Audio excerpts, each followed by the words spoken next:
우리가 지난번에 잠언 21장 말씀을 통해서 이 다툼의 심각성에 대해서 같이 생각해 보았습니다. 다툼은 여러 가지 많은 문제를 만들어내는데요. 특별히 그 중에 이 다툼은 관계성의 문제를 만든다고 하는 것이죠. 관계성. 다투게 되면 이 관계성이 어색하게 되고 또 관계성이 단절이 되는 그런 결과를 초래할 수 있다고 하는 것입니다. 사회도 그렇고 또 가정도 그렇고 모든 인간관계가 그런 것이죠. 뭔가 다툼의 문제가 생기면 다툼으로 인해서 이 관계성의 문제가 되어서 대화가 단절이 되기도 하고 여러 가지 많은 문제가 생기게 되는 것입니다. 뿐만 아니라 이 다투게 되면 이 불행한 인생을 살아갈 수밖에 없는 것이죠. 우리가 잠언 21장과 24장 말씀해 보시면 다투는 여인과 함께 큰 집에서 사는 것보다 온막에서 혼자 사는 것이 낫다 이렇게 말씀을 하고 있죠. 큰 집에서 다투며 사는 것은 불행한 일이죠. 차라리 다투지 않고 혼자 사는 것이 낫다고 성경이 말씀을 하고 있어요. 이 불행한 사람들의 특징은요, 많은 것을 가졌다 할지라도 그러나 그 속에 다툼이 있어서 행복한 인생을 살지 못할 때가 많습니다. 그러나 행복한 가정은 가진 것이 적다 할지라도 다툼이 없고 화목하죠. 그래서 예로부터 우리가 화목을 강조한 이유가 바로 여기에 있는 것입니다. 우리가 화목한 가정, 화목한 교회를 이루어가는 것이 우리가 이 땅에서 행복한 인생을 살아가는 길이라는 사실을 우리가 항상 기억을 하셔야 되겠습니다. 이렇게 다툼은 매우 심각한데 그렇다면 이 다툼의 원인이 과연 무엇일까? 누구든지 다투면서 인생을 살고 싶은 사람은 없을 것입니다. 그럼에도 불구하고 다툼이 많이 발생하지 않습니까? 이렇게 다툼이 많이 발생하는 여러 가지 이유가 오늘 성경에 나타나고 있는 것을 볼 수가 있습니다. 이 다툼의 첫 번째 이유는요, 우리가 성경 17절을 보시면 알 수가 있는데요. 첫 번째 이유는 바로 간섭이라고 이렇게 말씀을 드릴 수가 있어요. 우리 같이 한번 읽겠습니다. 17절입니다. 자, 시작. 도로 지나가다가 자기와 상관없는 다툼을 경험하는 자는 개의 귀를 잡는 자와 같으니라. 아멘. 다투는 자가 있는데 지나가다가 그 다툼에 간섭하는 것, 이것이 다툼을 일으키게 된다고 성경이 말씀을 하고 있죠. 누가 다투는데 모른 채 해라, 그런 뜻은 아니에요. 여기서 말씀하고 있는 것은 무엇인가? 이 다투는 자들이 있는데 예를 들어서 무분별하게 지혜 없이 다툼에 개입하게 되면 다툼의 당사자가 될 수 있다는 그런 뜻입니다. 뭐가 될 수 있다고요? 다툼의 당사자가 된다고 말이죠. 그러니까 다투는 사람들이 있을 때 그냥 지혜 없이 무조건 개입을 하게 되면 처음에는 단순히 그 다툼에 간섭을 했지만 나중에는 자기가 다투고 있는 것을 경험하게 되는 것이죠. 우리가 주변에 그런 사람들을 우리가 흔하게 많이 보지 않습니까? 다투는 사람들을 보고 말리다가 그 다툼에 개입을 했는데 나중에 보니까 자기가 싸우고 있죠. 그런 일이 종종 있어요. 그래서 이 다툼을 말리는 것은 나쁜 건 아니죠. 그러나 무분별하게 지혜 없이 개입하다가 나중에 자기가 싸우는 그런 결과를 초래할 수 있다. 이렇게 성경에 말씀을 하고 있는데, 그렇게 하는 것은 마치 개의 귀를 잡는 자와 같다. 이렇게 말씀을 하고 있어요. 개의 귀를 잡는다고 하는 것은, 이 귀라고 하는 것은 굉장히 민감한 부분인데 그 부분을 잡게 되면 물릴 수가 있다는 그런 뜻입니다. 여기서 말하는 개는 굉장히 사나운 사냥개, 그런 종류의 개를 가리켜요. 불필요하게 다툼에 개입하다 보면 마치 그의 길을 잡는 것 같은 그런 봉변을 당할 수 있다는 그런 말씀입니다. 지금 작년에 2월 달에 러시아 우크라이나 전쟁이 발발을 했죠. 지금 한 13개월 정도 지났는데 계속해서 그 전쟁은 진행 중 아닙니까?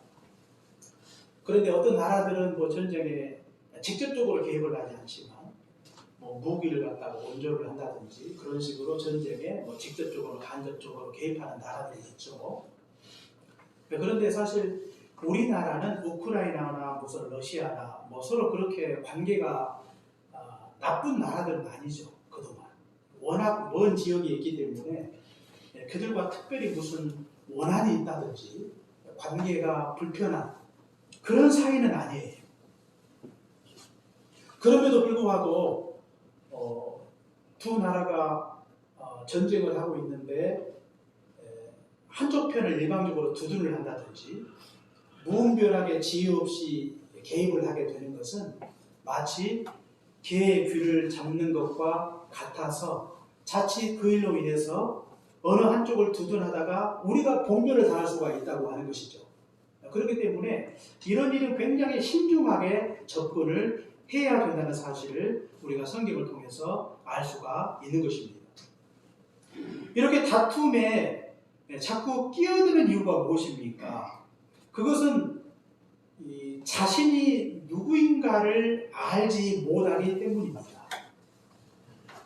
다시 말하면 우리가 고린도 후서 5장 18절에 보니까 하나님께서 우리에게 화목해야 하는 직분을 주셨다 그랬어요. 우리는 다툼이 있을 때 그 다툼을 조장하는 자가 아닙니다. 그 다툼을 적절히 조정하는 자의 그런 역할을 하나님께서 우리에게 허락해 주신 것입니다. 그런데 다툼이 있을 때 우리가 조정하는 자가 아니라 조장자가 되면 다툼에 더 불을 붙이게 되는 것이죠.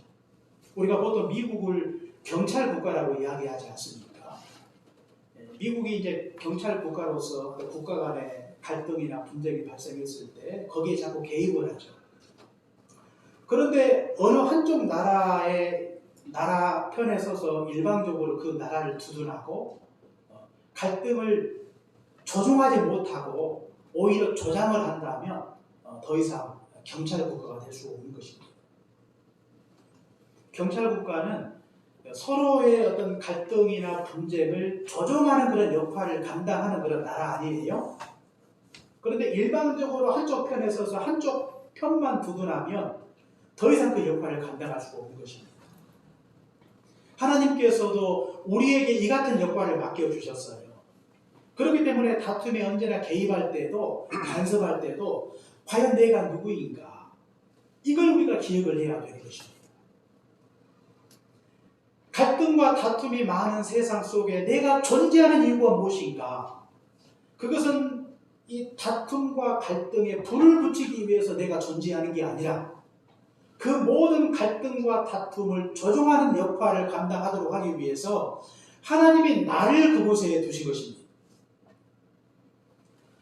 지금 우리 한국 사회 현실을 보면 이 갈등과 분쟁과 다툼이 매우 심각하죠.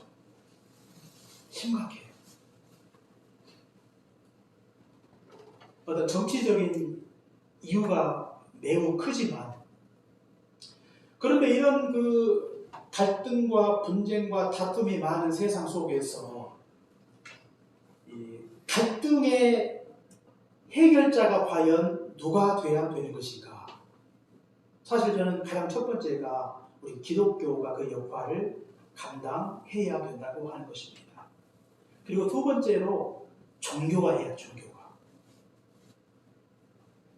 어떤 정치 집단이 할 수 있는 게 아니에요. 특히 기독교는 하나님께서 우리 기독교에게, 우리 기독교 신자들에게 화목해야 하는 직책을 주신 것입니다. 그런데 문제는 어느 순간부터 우리 한국의 기독교가 갈등의 조종자 역할을 감당하는 것이 아니라 갈등의 조장자가 되고 있고 갈등의 한 복판에 한국 교회가 있는 이 안타까운 현실을 우리가 목도하고 있는 것입니다. 오히려 교회가 가장 앞서서 갈등을 조장을 하고 있고 또 다툼을 일으키고 있는 것이 오늘날 우리 한국 교회의 크나큰 문제라고 하는 것이죠. 그래서 교회 가운데 주어진 이 직분, 이 직책을 온전히 감당하지 못하고 있다고 하는 것입니다. 하나님이 나를, 한국 교회를 이 땅에 세우신 하나님의 기쁘신 뜻이 무엇인가를 이해하고 우리에게 주어진 그 역할을 온전히 감당함으로 말미암아 우리에게 주어진 그 직책을 통해 다툼의 해결자의 역할을 온전히 감당을 하셔야 되겠습니다. 갈등이 없는 곳이 없어요, 사실. 다툼이 없는 곳이 없습니다. 가정부터 시작해서 학교, 직장, 사회, 그리고 우리가 세계를 바라볼 때 수많은 갈등과 분쟁과 다툼이 일어나고 있지 않습니까? 그래서 그 갈등과 다툼이 우리 인생을 불행하게 만들어요. 그 문제를 풀지 않고는 결코 우리가 불행의 늪에서 벗어나오기가 어렵다고 하는 것입니다. 그 일을 위해서 하나님께서 하나님의 교회를 이 땅에 세우시고 교회가 그 역할을 감당해 주기를 간절히 원하고 계시는 것입니다.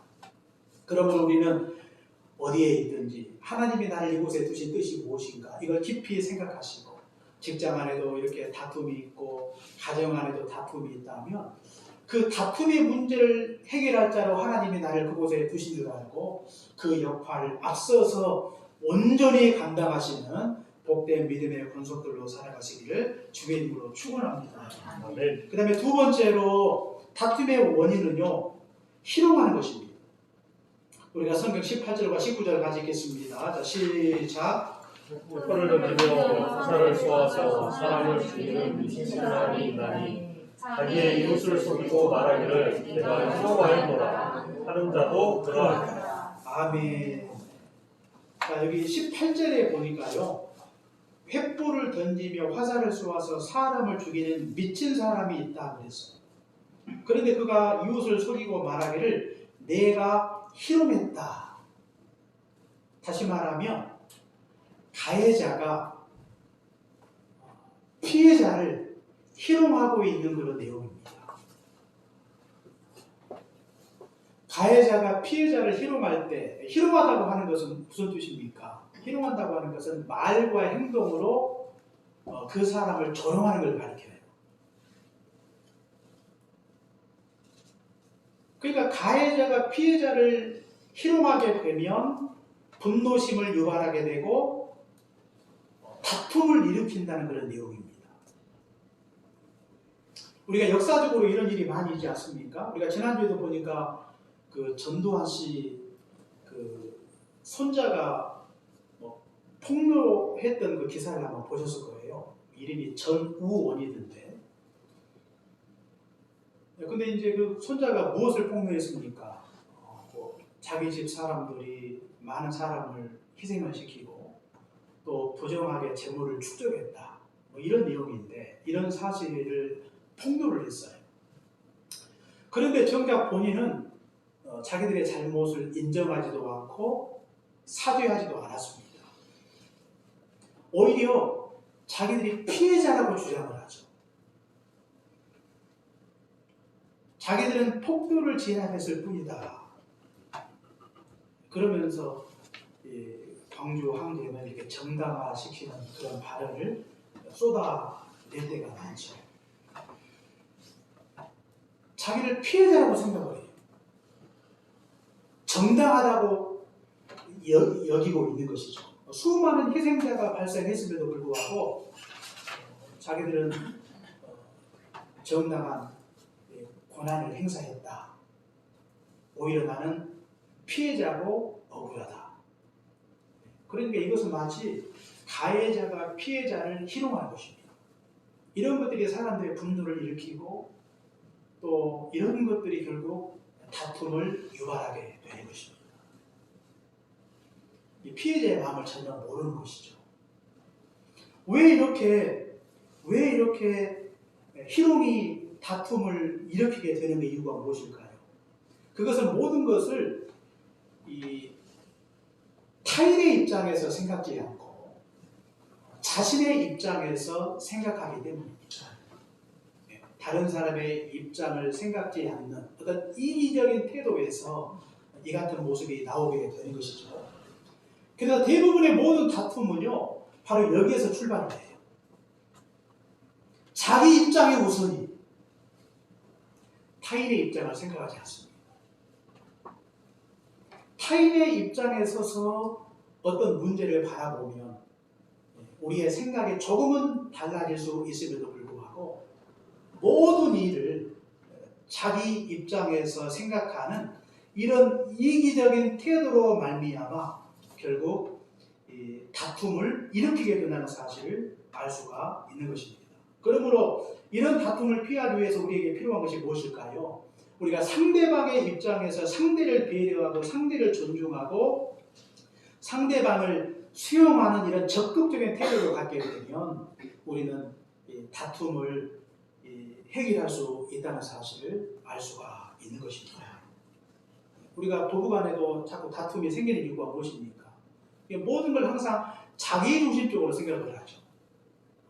남편의 입장에서 아내 입장에서 생각하면 얼마든지 다투지 않고도 모든 문제를 원만히 해결할 수 있음에도 불구하고 자기중심적으로 생각할 때 자기가 항상 옳다고 생각을 하니까 다른 사람을 배려하지 못하는 것이죠.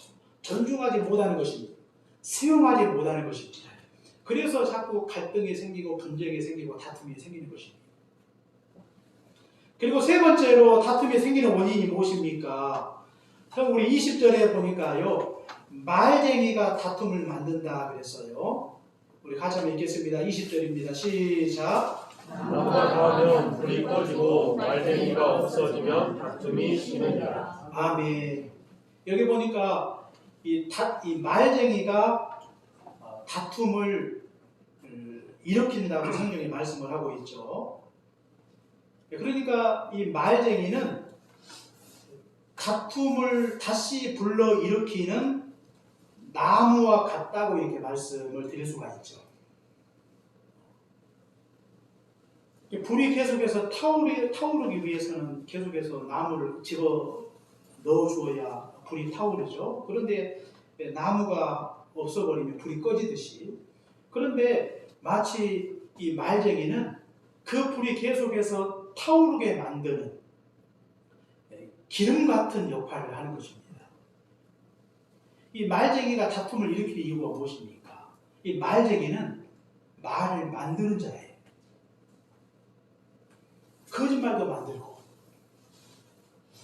그리고 어떤 사실을 과장하고 왜곡하는 것입니다. 이 말쟁이는 여기에 그치지 않아요. 그 말을 퍼뜨려요. 사람들 찾아다니면서 거짓되고 왜곡되고 과장된 말들을 자꾸 퍼뜨려요. 자기가 싫어하는 사람, 자기가 좋아하지 않는 사람, 그런 사람들의 말을 이렇게 비틀어서 왜곡을 시켜서 있는 것을 없다 하고 없는 것을 있다고 거짓말하면서 사람을 찾아다니면서 자꾸 말을 퍼뜨려요. 그래서 그런 걸 통해서 갈등을 유발시키고 다툼을 만들어내는 것입니다. 교회 안에 이렇게 갈등과 분쟁이 많은 교회들의 특징은요, 이런 말쟁이들이 있어요. 자꾸 뭐 없는 말을 만들어내는 것입니다. 그리고 자꾸 이 사람 저 사람 찾아다니고 뭐 전화하고 뭐 연락해서 그냥 있는 말을 그냥 과장해서 마치 무슨 큰 문제가 있는 것처럼 자꾸 사람을 속이고 오판하게 만들어서 교회 안에 갈등과 분쟁을 조장하는 그런 세력이 바로 이 말쟁이라고 이렇게 말씀을 드릴 수가 있어요.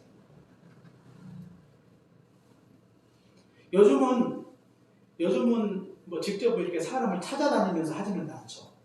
요즘 말쟁이의 주로 활동 무대는 현장이 아니라 주로 이제 사이버상에서 많이 이루어지죠. 사이버상에서 유튜브나 또 무슨 SNS를 통해서 자꾸 거짓말을 만들어내죠. 가짜 뉴스를 만들어내요. 그리고 어떤 사실을 왜곡하고 과장을 시켜요. 그래서 자꾸 올리는 것입니다.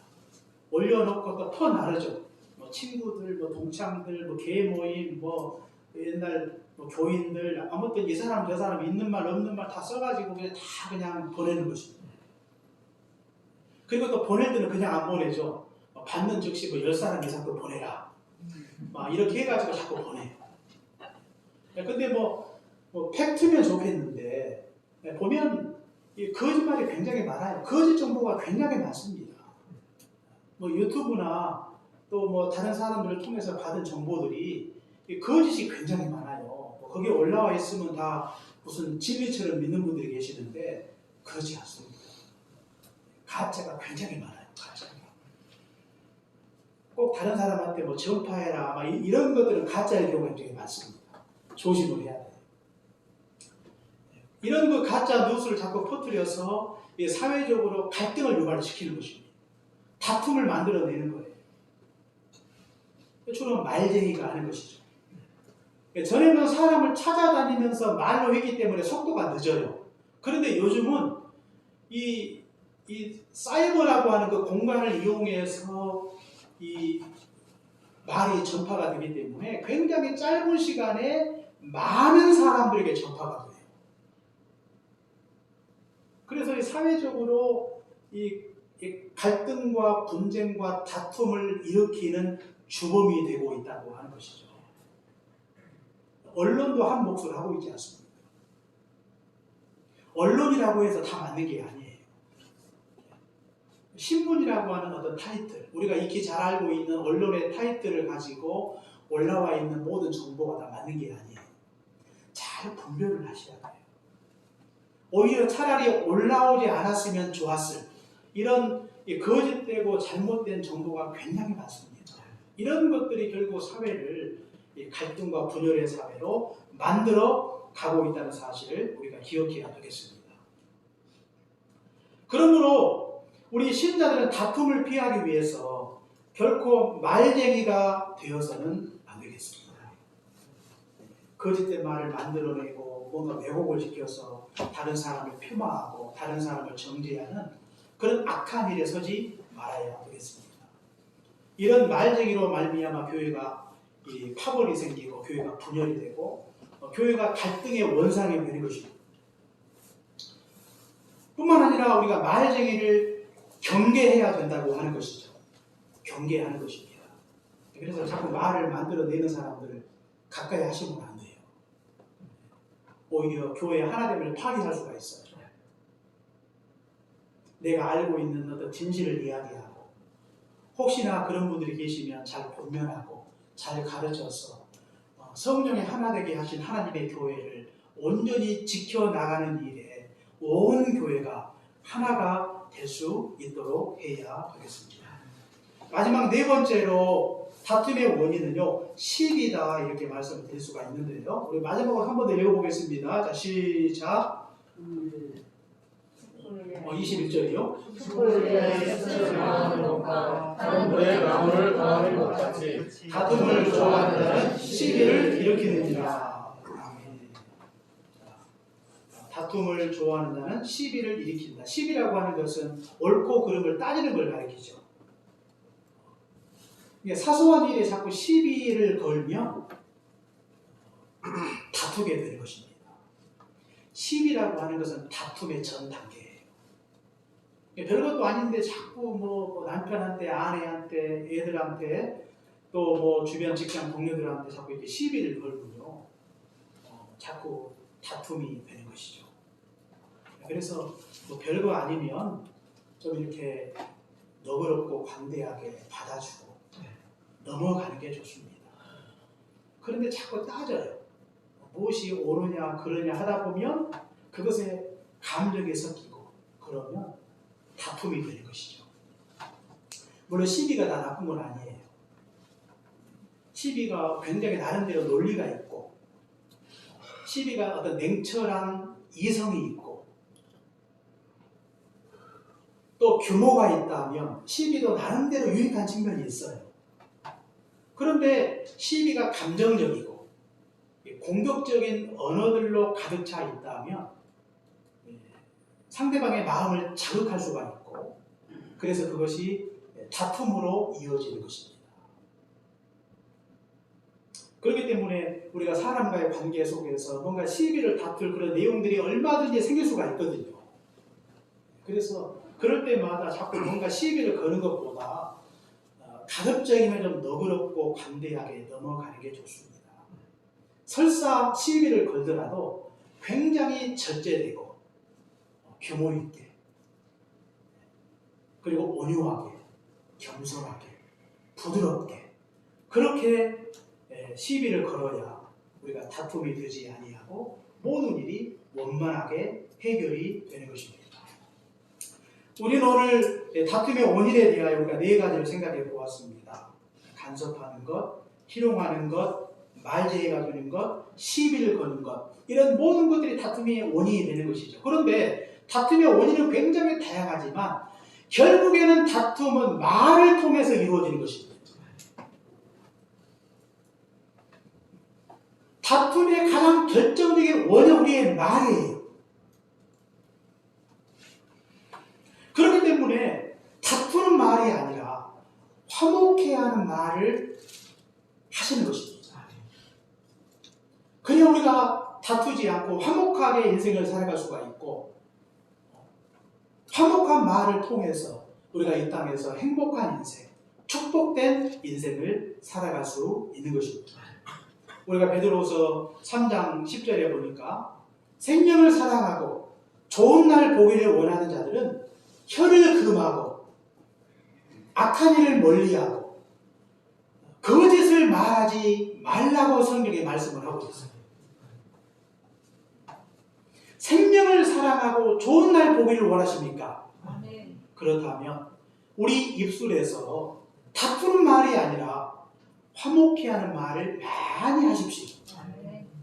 그러면 우리가 다툼이 없는 화목한 그런 가정, 그런 인생, 그런 교회를 이루어서 우리가 이 땅에서 하나님이 주시는 참 행복을 누리는 그런 복된 인생을 살아갈 수 있는 것입니다.